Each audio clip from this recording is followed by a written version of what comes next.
Chapter 16, The Return Home. By 2 bells that morning they were all stirring their stumps, for there was a big sea running, and Toodles, the boatswain, was among them, with a rope's end in his hand and chewing tobacco. They all donned pirate clothes cut off at the knee, shaved smartly, and tumbled up with the true nautical roll and hitching their trousers. It need not be said who was the captain. Nibs and John were first and second mate. There was a woman aboard. The rest were tars before the mast, and lived for the fo'c'sle. Peter had already lashed himself to the wheel, but he piped all hands and delivered a short address to them, and he hoped that they would do their duty like gallant hearties. But he knew that they were the scum of Rio and the Gold Coast, and if they snapped to him, he would tear them. His bluff, strident words struck the note sailors understand, and they cheered him lustily. Then a few sharp orders were given, and they turned the ship round and nosed her for the mainland. Captain Pan calculated, after consulting the ship's chart, that if this weather lasted, they should strike the Azores by the 21st of June, after which it would save time to fly. Some of them wanted it to be an honest ship, and others were in favor of keeping it a pirate, but the captain treated them as dogs, and they dared not express their wishes to him even in round robin. Instant obedience was the only safe thing. Slightly got a dozen for looking perplexed when told to take soundings. The general feeling was that Peter was honest just now to lull Wendy's suspicions, but if there might be a change when the new suit was ready, which, against her will, she was making for him out of some of Hook's wickedest garments.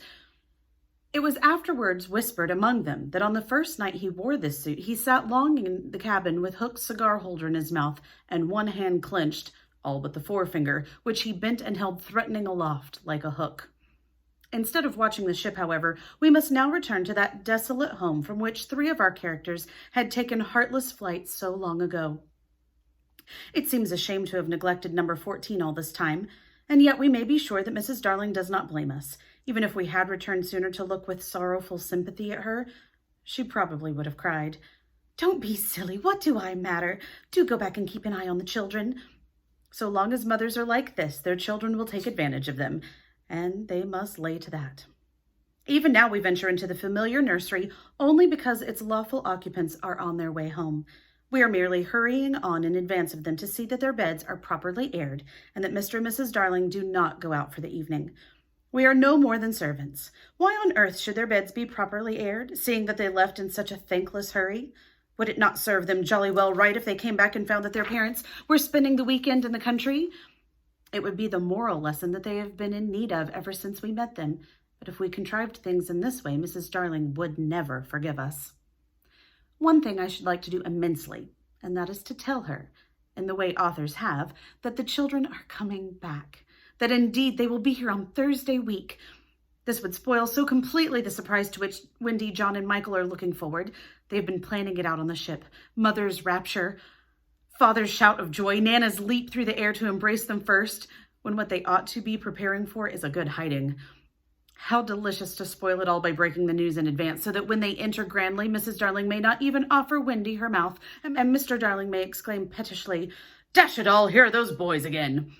However, we should get no thanks even for this. We are beginning to know Mrs. Darling by this time, and may be sure that she would upbraid us for depriving the children of their little pleasure. But my dear madam, it is 10 days till Thursday week, so that by telling you what's what, we can save you 10 days of unhappiness. Yes, but at what cost? By depriving the children of 10 minutes of delight? Oh, if you look at it that way. What other way is there to look at it? You see, the woman had no proper spirit.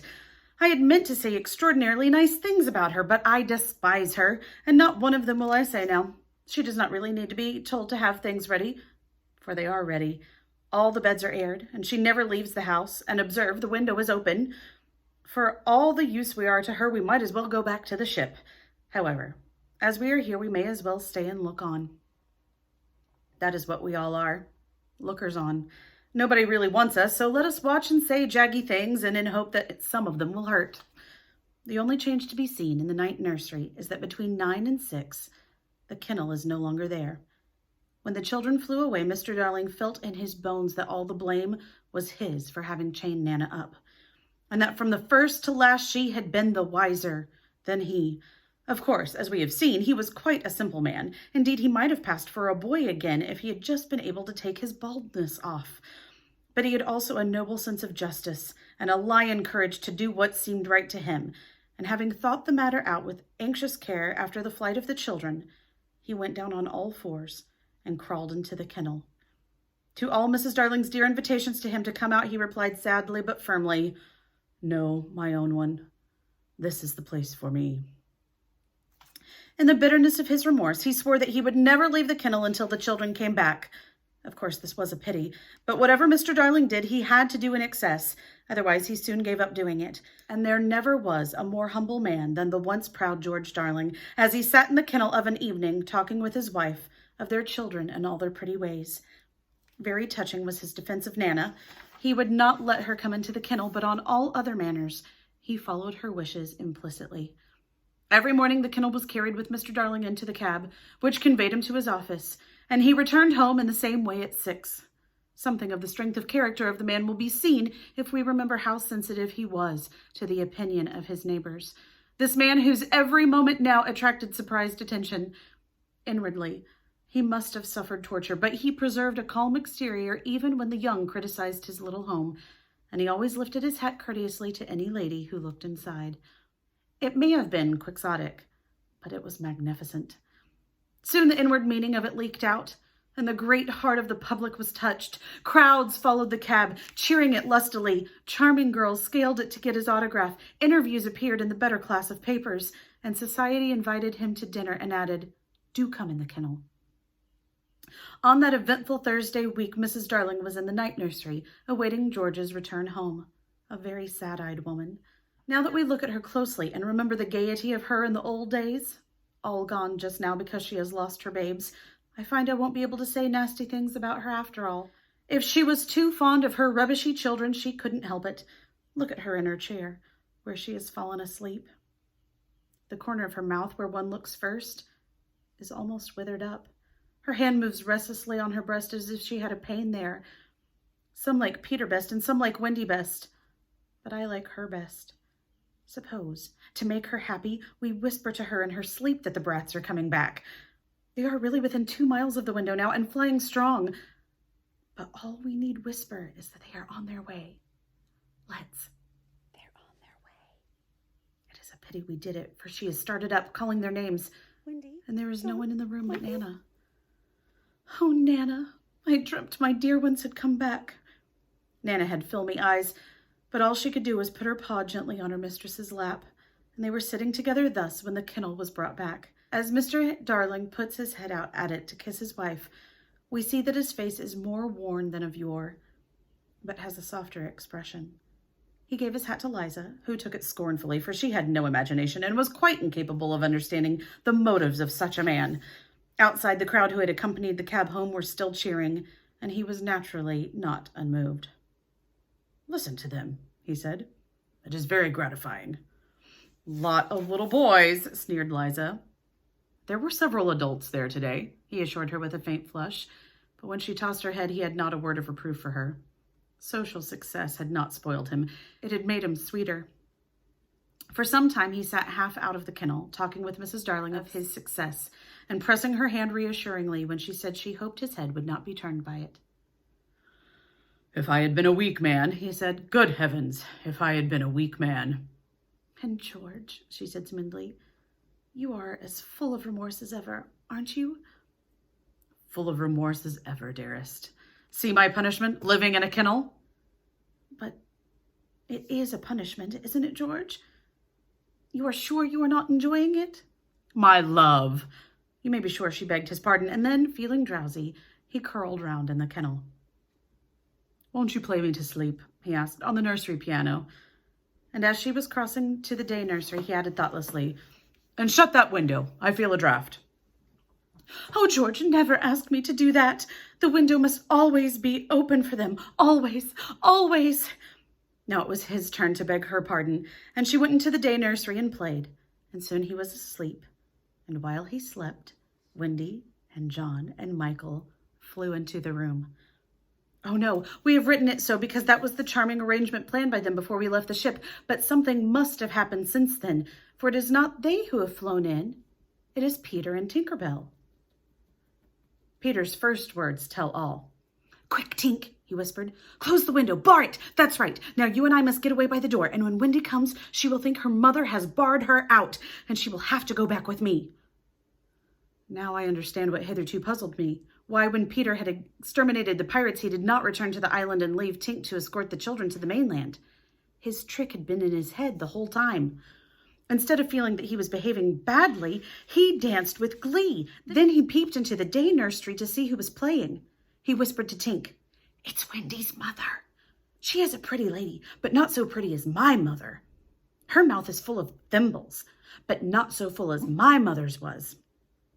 Of course, he knew nothing whatever about his mother, but he sometimes bragged about her.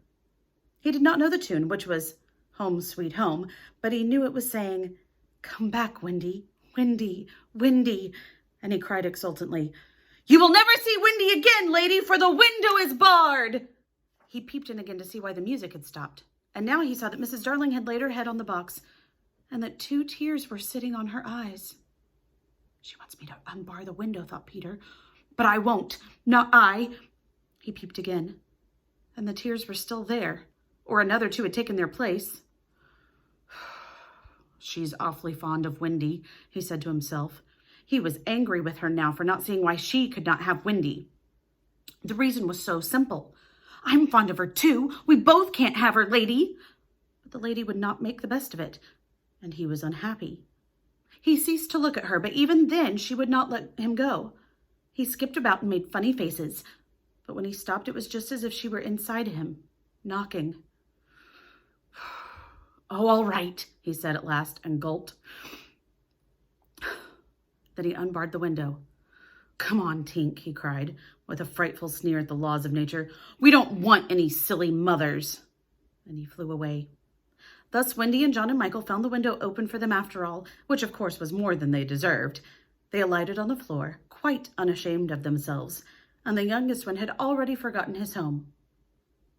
"John," he said, looking around him doubtfully, "I think I have been here before." "Of course you have, silly. This is your old bed." "So it is," Michael said, but not with much conviction. "I say," cried John, "the kennel!" And he dashed across to look into it. "Perhaps Nana is inside it," Wendy said, but John whistled. "Hello," he said. "There's a man inside it." "It's Father!" exclaimed Wendy. "Let me see Father," begged Michael eagerly, and he took a good look. "He's not so big as the pirate I killed," he said with such frank disappointment that I'm glad Mr. Darling was asleep. It would have been sad if those had been the first words he heard his little Michael say. Wendy and John had been taken aback somewhat at finding their father in the kennel. "Surely," said John, like one who had lost faith in his memory, "he used not to sleep in the kennel." "John," Wendy said falteringly, "perhaps we don't remember the old life as well as we thought we did." A chill fell upon them, and served them right. "It is very careless of Mother," said that young scoundrel John, "not to be here when we come back." It was then that Mrs. Darling began playing again. "It's Mother!" cried Wendy, peeping. "So it is," said John. "Then you are not really our mother, Wendy?" asked Michael, who was surely sleepy. "Oh, dear," exclaimed Wendy with her first real twinge of remorse. "It was quite time that we came back." "Let us creep in," John suggested, "and put our hands over her eyes." But Wendy, who saw that they must break the joyous news more gently, had a better plan. "Let us all slip back into our beds and be here when she comes in, just as if we had never been away." And so when Mrs. Darling went back to the night nursery to see if her husband was asleep, all the beds were occupied. The children waited for her cry of joy, but it did not come. She saw them, but she did not believe that they were there. You see, she saw them in their beds so often in her dreams that she thought it was just the dream hanging around her still. She sat down in the chair by the fire where in the old days she had nursed them. They could not understand this, and cold fear fell upon all 3 of them. "Mother!" Wendy cried. "Oh, that's Wendy," she said, but still she was sure it was the dream.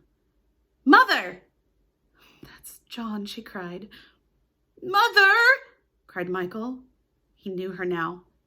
"That's Michael," she said, and she stretched out her arms for the 3 little selfish children they would never envelop again. Yes, They did. They went round Wendy and John and Michael, who had slipped out of bed and run to her. "George! George!" she cried when she could speak. And Mr. Darling woke to share her bliss, and Nana came rushing in. There could not have been a lovelier sight, but there was none to see it except a strange boy who was staring in at the window.